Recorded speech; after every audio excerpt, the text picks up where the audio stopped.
1 Samuel 1. Now there was a certain man from Ramathaim Zophim, from the hill country of Ephraim, and his name was Elkanah, the son of Jeroboam, the son of Elihu, the son of Tohu, the son of Zuph, and Ephraimite. And he had two wives. The name of one was Hannah, and the name of the other was Peninnah. And Peninnah had children, but Hannah had no children. Now this man would go up from his city yearly to worship and sacrifice to the Lord of hosts in Shiloh.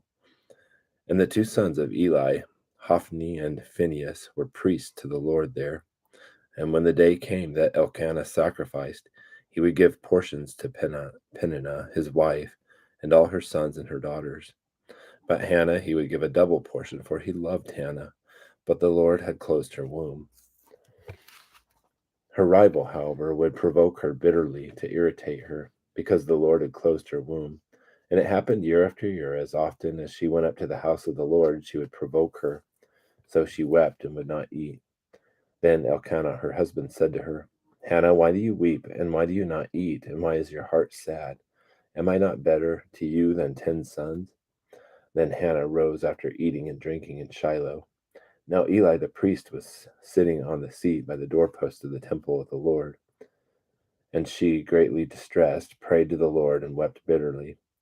And she made a vow and said, O Lord of hosts, if thou wilt indeed look on the affliction of thy maidservant, and remember me, and not forget thy maidservant, but wilt give thy maidservant a son, then I will give him to the Lord all the days of his life, and a razor shall never come on his head.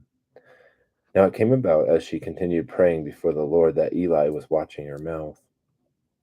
As for Hannah, she was speaking in her heart, only her lips were moving, but her voice was not heard, so Eli thought she was drunk. Then Eli said to her, How long will you make yourself drunk? Put away your wine from you. But Hannah answered and said, No, my lord, I am a woman oppressed in spirit. I have drunk neither wine nor strong drink, but I have poured out my soul before the Lord. Do not consider your maidservant as a worthless woman, for I have spoken until now out of my great concern and provocation. Then Eli answered and said, Go in peace, and may the God of Israel grant your petition that you have asked of him. And she said, Let your maidservant find favor in your sight. So the woman went on her way and ate, and her face was no longer sad. Then they arose early in the morning and worshipped before the Lord, and returned again to their house in Ramah. And Elkanah had relations with Hannah his wife, and the Lord remembered her.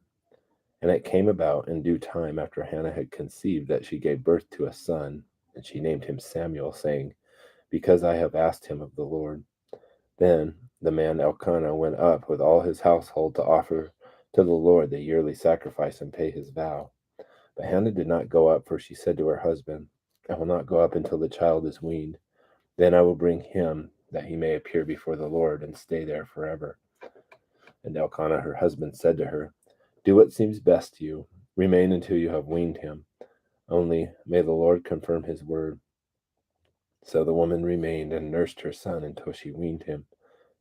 Now when she had weaned him, she took him up with her, with a 3-year-old bull, 1 ephah of flour, and a jug of wine, and brought him to the house of the Lord in Shiloh, although the child was young. Then they slaughtered the bull and brought the boy to Eli. And she said, Oh, my Lord, as your soul lives, my Lord, I am the woman who stood here beside you praying to the Lord. For this boy I prayed, and the Lord has given me my petition which I asked of him. So I have also dedicated him to the Lord. As long as he lives, he is dedicated to the Lord. And she worshipped the Lord there.